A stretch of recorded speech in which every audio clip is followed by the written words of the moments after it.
Look at these fish below us. Oh, kingy right there, look.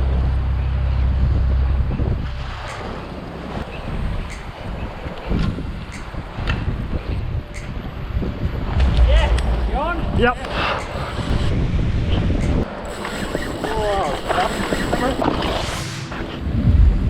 Oh, just turned off the lure right at my feet.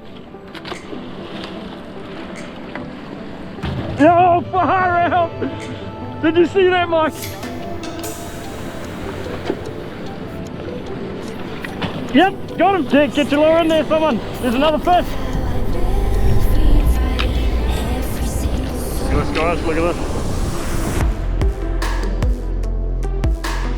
G'day guys, I'm Jay Wilds and this is Anglers Talk presented by Diawa. I'm a full-time content creator specialising in fishing and hunting videos on YouTube. Oh man.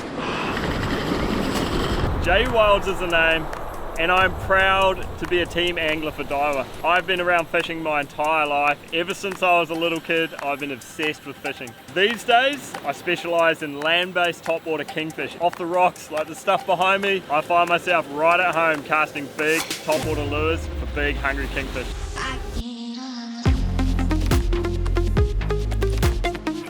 So in this Anglers Talk, we're going to cover some kingfish basics. Diawa put a post up on their Instagram and their Facebook page just recently asking you guys to put down your questions surrounding land-based kingfish techniques, tactics, all the good stuff to do with land-based kingfish success. I will say there was hundreds of comments. There were some amazing comments in there. Way too many comments for me to pick out and answer in this episode of Anglers Talk. So we'll probably have to do another one. Hopefully you guys can hear me over the waves in the background.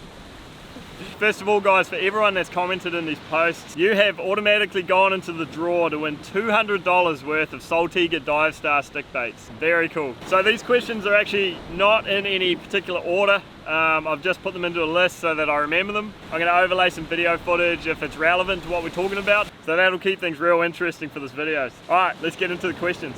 We have a question from Donnie Wilson. Give us a little yarn about the gnarliest land-based topwater moment you've had. Almost pulled in, locked up on a slob, you must have some great tails. That's actually a very cool question. I think I'm going to come back to that question. We're going to answer that one right at the end because there's a good story that I want to put into that one, guys. So we'll come back to that question. Alright, question from Mountain Man Yates. What do you, if at all, find the lifespan of rods used for stick baiting to be? With the constant pressure of casting and fighting, do you find they weaken over a given period? Short answer, I do not think they weaken. I mean, I'm still personally using rods that I've had for years. They're still going like the day that I first started fishing with them. So I don't think I notice any rods weakening. I haven't had rods get to a point where you can feel they're tired or anything like that. And for one thing, it probably comes down to like maintenance. I always clean my rods really well with fresh water after each mission. You know, there's salt inhibiting products you can get that gets rid of salt around the guides and stuff. But yeah, like, you maintain your gear and it's going to last a long time. Kyle Lockwood, how long do you run your leader for land-based topwater fishing? I always go 2 arm spans, so the exact measurement I'm not too sure, but what I do, I grab the spool of leader in one hand, I grab the end of the leader in the other, and I pull apart. I get 2 full arm spans, I cut it off, and that's how I tie it on. So you end up losing a little bit when you tie your knot, but the exact measurement is right here.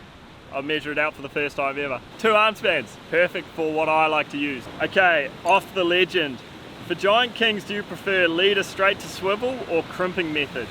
And are you also looking how it may affect the action of most of the lures I use? I always like to go a straight knot to the swivel. I've got a few mates that do crimping, but it's never really been for me. I just go an AG chain knot, which you can actually find that knot video on my YouTube channel, Jay Wilds Fishing. AG chain knot, there's quite a bit of give, quite a bit of stretch in that knot, and I find that onto the swivel, onto the lure is an unbreakable combination. I've never once broken that combo. And as for how the lure swims, yeah, obviously my knots, the lure can swim perfectly fine with the knots I use. Crimps might be different. If it's a little bit of a heavier crimp, you might affect the lure swimming, but to be honest, I would personally not see any difference in the way I fish. The knot's always easier to tie on the rocks, so I just go for a knot rather than a crimp. Stay Bold 31. J Wilds, if you're starting out, what all-round rod, reel, line setup do you recommend? This is a good question. If you're a beginner and you don't want to spend too much money, there's really good options out there. The BGMQ Arc, that's a good reel. You know, you could pair that up with the Demon Blood rod. Another level on top of that would be the Saltus series. So the Saltus MQ, I mean, you've seen Catherine on my video, she's got a Saltus MQ 14,000 and she's caught some incredible fish on that reel. Oh yeah, stop. Yeah! Oh my goodness! That's a beast of a fish, Catherine! What a fish! Oh my goodness! Look at the size of that! Oh, that's a donkey! Monster kingy, Catherine! What the heck? Yes! Monster kingy! Oh, Okay, now turn him out this way. Yep. oh God! And that's matched up with a Spartan rod. That's probably your mid-range sort of price point. If you wanted to spend a little bit more, you could get yourself a Certate. You could match that up with the Spartan rod, potentially even a Saltiga rod. That's going to give you a few more features. Then at the top of the game, you've got your Saltiga series. So you've got your Saltiga reels, your Saltiga rods. I'm fishing with a Saltiga 18,000H for all my heavy stuff, and it's got the Saltiga C85-8 rod. I really enjoy that combo, so that's my go-to setup. I've got a couple of those for the big trips when we're chasing big fish.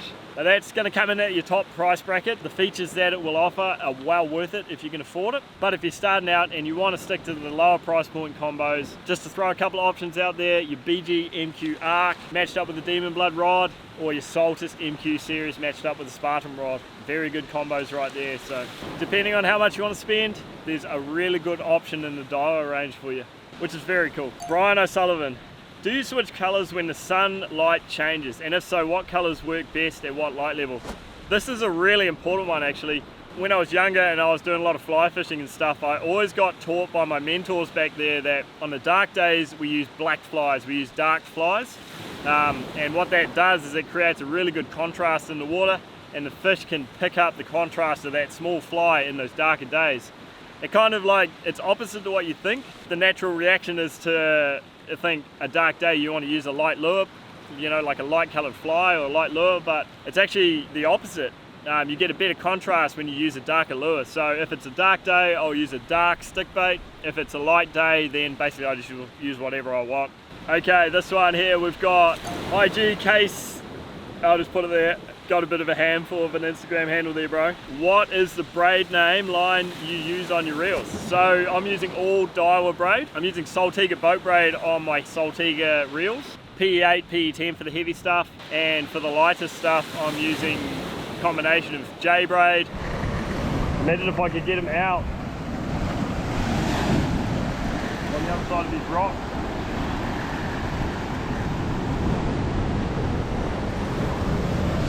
Dude, he's emptying my spool, man. That's pretty empty, man. Oh no, I can feel him on reef. He's on reef. He's on reef now. This isn't good. This is not good. I can feel reef. Dude. If I land this could be a highlight of my kingy fishing, I reckon. This is your unicorn, man. 30-pound leader, 20-pound line. I don't know if I'm going to be able to get over the rock or not. I'm trying. Oh, I can feel my line on that rock. Is he off? It popped off the reef. But oh, can you imagine what that braid's doing sitting on that? Oh, it's on the reef again. So just, I reckon put that camera down. He's right here somewhere. Alright, let's get him back in the water, man.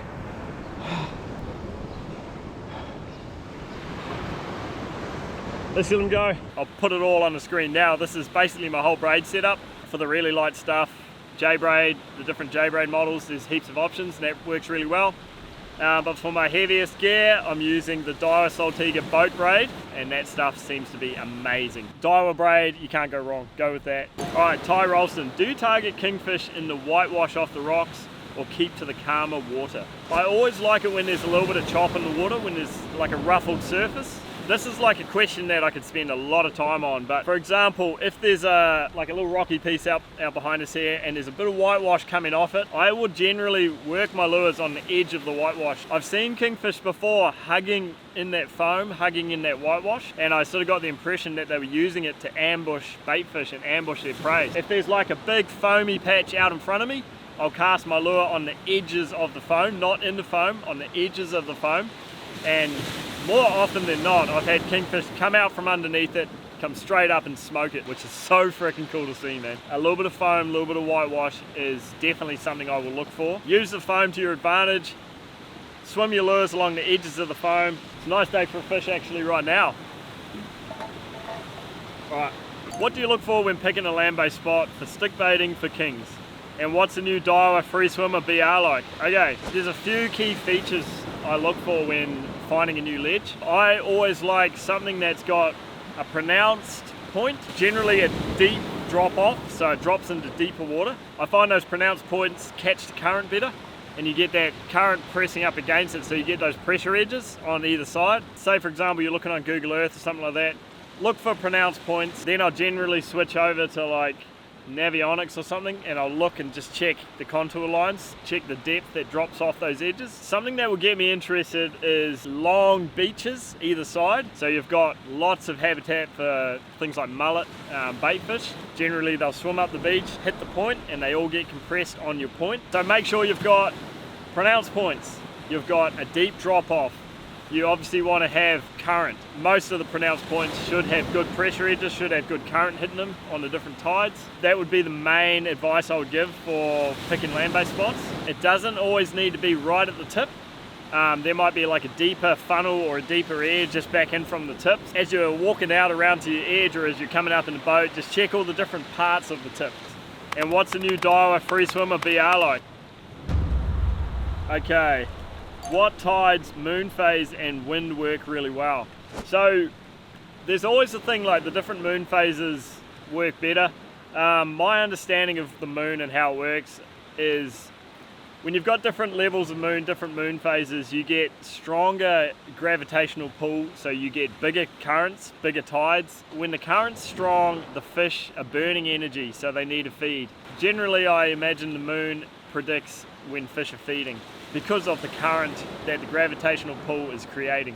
I've caught fish in full moons, I've caught fish in no moons, I've caught fish all in between. So the moon to me is one of those things, like, do you pay a lot of attention to it? I know a lot of the boys do, and they do really well with it, but me personally, I'm not that focused on what the moon's doing. Maybe I should be, but that's just me personally. I guess the easy answer to that question is go for big currents. Find places that have good tidal current flow.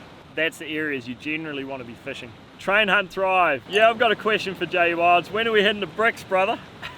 Dre, you've been trying to come up fishing for years, man. You just need to commit to it, bro. I look forward to a mission soon, so we'll get out there soon, bro. Eli's Fishing Adventures.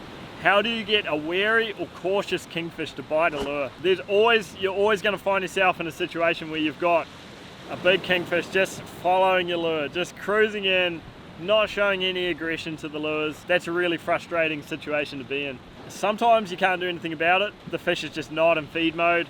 But in other situations, I've actually been able to work that fish into triggering some sort of bite reflex and change his mindset to start feeding. It doesn't happen all the time, but it can be done. If I'm retrieving my lure, I see the lure coming in, a kingfish comes up onto the lure, he just follows it really slowly and he's sort of sluggish behind it, not showing any aggression or feeding sort of habits. What I generally would do first up is I would burn that lure in. I would get that lure in as quickly as I can. What my mind is thinking is that fish is looking at this lure and he's thinking, oh look, there's a fish. Should I eat it? I don't know. But all of a sudden, if that fish burns away from him really quickly, the kingfish potentially might think, oh crap, missed my chance. It has worked in the past. I've burned it away from the kingfish. I've watched where he goes and then I've casted near on top of him. Ready? Here it comes. We'll come for this. Yep. And quite often, you will get a bite out of that fish. If it doesn't happen, if he swirls back up and follows it again, just repeat the process. Sometimes you can do it like 5 or 6 times and then eventually he thinks, yeah, I do want to bite this, and you might get a bite. And that would be my go-to technique. If I find a fish that's really wary and doesn't really want to bite, I generally do that. More often than not it works. Sometimes it still doesn't work, but if I'm going to trigger a bite, that's generally how I will change his mindset to get that bite. Okay, Ross Dolks. What do you look for when targeting kingfish off the rocks? Do you still burley when topwater fishing? Okay, so the first part of that question we've sort of covered, but the burley piece, that's a good part of the question. I do not personally burley. It brings in a lot of bait fish and it has a whole lot of action at your feet, but I find it unnecessary. The kingfish that I'm catching and targeting are fish that are cruising the coastline. So they're going to be swimming along the ledge, they're going to be working their way up the coastline, and they're going to be hunting their way past me anyway. The way I see it is, do I carry 20 kilos of burley in and spend all that money on burley when the fish are going to come past anyway? Big kingies below me, here we go. One negative thing about burleying is you bring in a lot of sharks. You do not want to attract sharks in to start cruising around the ledge below you. So me and burley, nah. I love seeing the fish around, all the bait fish and stuff, but I feel like it's unnecessary for land-based kingfish on topwater. The fish are patrolling the coastline anyway, so you don't need burley in my opinion. DGDNZ, do you prefer to run single or treble hooks? And do you find either affects hookup rates? I used to fish a lot with treble hooks.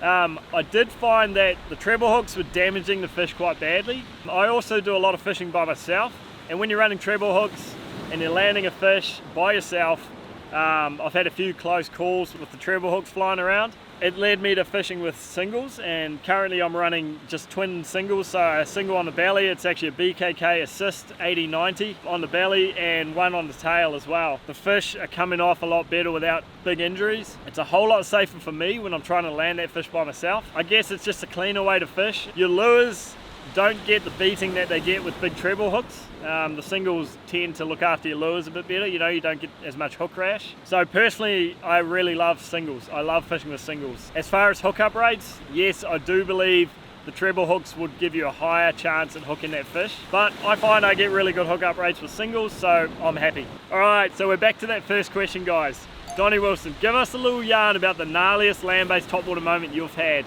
Almost pulled in, locked up on a slob. You must have some great tails. There's many good tails. So,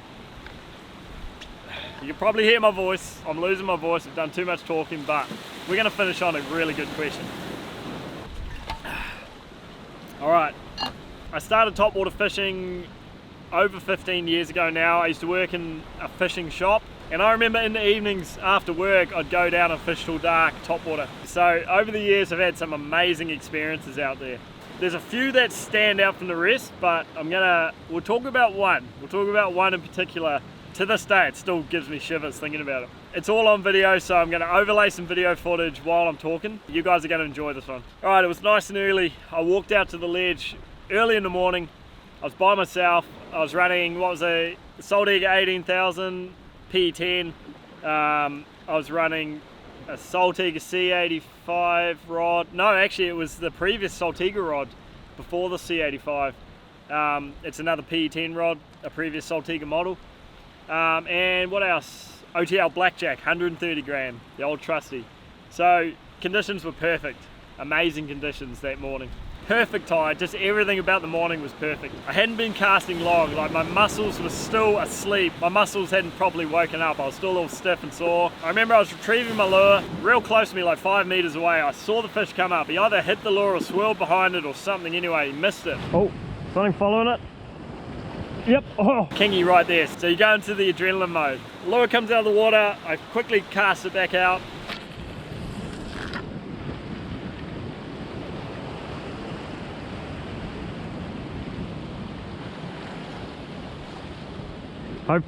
Hopefully he's still there somewhere.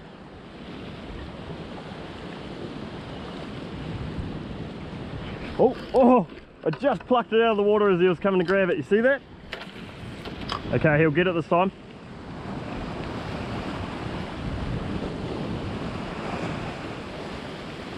Oh, yep.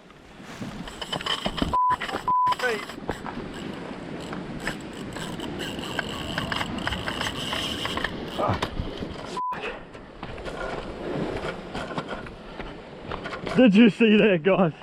I've got the bail arm open, I just need to get into position.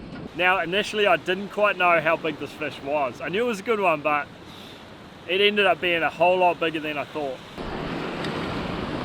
Right, yep, we're in. He's big.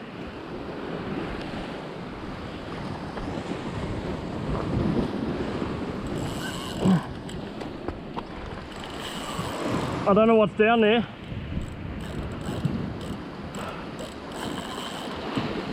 I want to get back up high actually.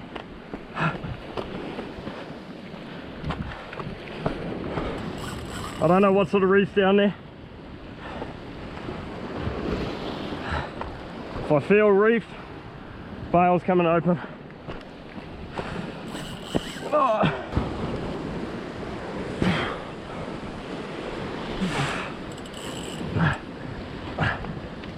Get away from that corner. Oh, it's going around the corner again.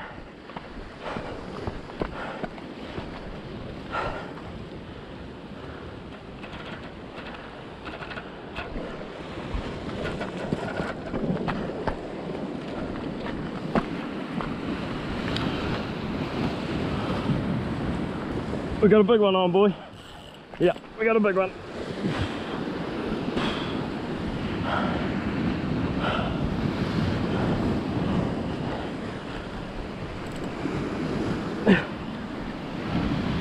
Okay, look out, boy. Look out.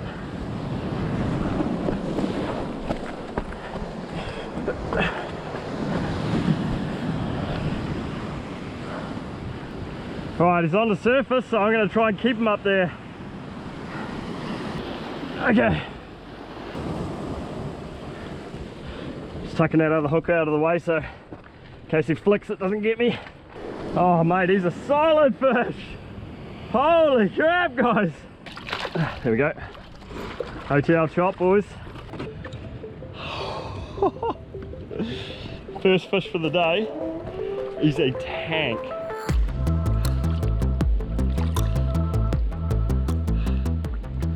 Tank of a fish, guys. Solid fish, guys. How's that to kick off the morning? Like, that's a dream scenario right there. What made this experience even better, I checked my line, I checked everything, made sure we were good to cast again, no damage. I started casting again, and I remember it was not long after, I can't remember exactly, but all of a sudden we've got another couple of fish come up on the lure. These fish look big. I remember I saw them swirl, I pulled the lure out of the water, I didn't let them bite it straight away. I got the lure out, I casted where I thought they had gone. Ready? Wait for it. Here it is, yep. Bang, massive hit. Huge fish on, I got a massive fish on. Another nice fish. Oh shit, you know it's big when he's peeling, boys. He's going wide. I'm gonna sit down. Ooh. You know it's big when he's peeling this drag. Sheesh. Ah, round. Oh my gosh.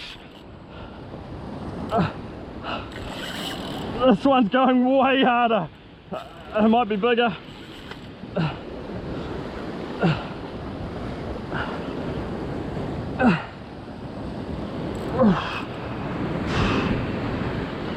Let's get him up quick. I did notice that his mate was still following him, so he had another big fish following him. And this is where things got real crazy. I want to keep this fish away from the corner. This fish has got some grunt to him. There he is, guys. His mate's still following him. Oh my gosh. No you don't. No you don't. No you don't. Get away from that. Oh shit, got two on. Oh no. Oh no. Oh no.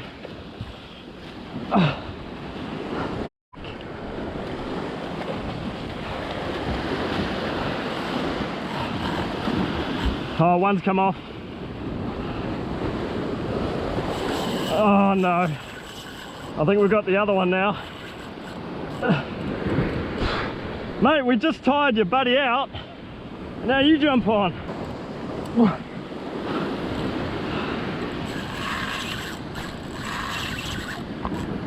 Far out, man. These fish have got power to them, eh? Oh my gosh.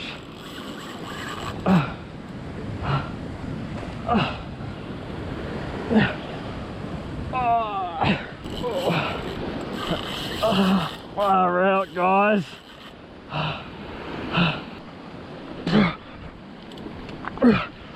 Get away from that corner. Get back here.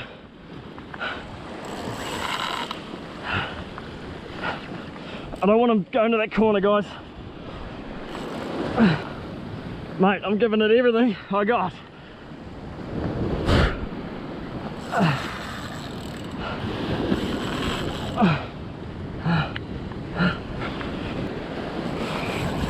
I think this fish is a lot bigger than the last one that we got. That's a big fish, boys. We're gonna bury this other hook, and then we're gonna use it as a handle. It's the safest way when you buy a cell. Like that footage, man, like I still think about that mission a lot. It's definitely a standout for me. Those fish were huge. Those were all big fish. Heck of a way to start the day. Hope you enjoyed that footage, man. Crazy. We're gonna finish off with one more question. There's a good question there that's basically gonna cap off this whole episode. And it's from Ant Robertson. And he says, what's your #1 piece of advice for kingy rock fishing success? One piece of advice, guys, time on the ledge. Get out there, give it a go, get yourself a good combo and get out on the ledge and just start casting. Time on the ledge. Get out there and give it a go. So guys, if you're looking to get into it or you wanna upgrade your gear, I will say this. Keep Diawa in mind. As a company, they are an amazing company. They build the best fishing gear on the planet. They've got a huge range of gear no matter where you are on the spectrum, and they bring the opportunities for videos like this. So huge thanks to Diawa, and guys, show them some support. Until next time, we'll see you guys again. He's big! Yeah, boy! Go hard, bro! Go, go, go, go, go! Oh, fuck! Holy fucking shit!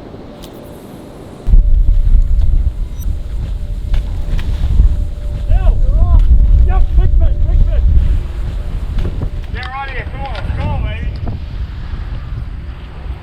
Oh, shit, yes, I got him! Go, go, go, go, go!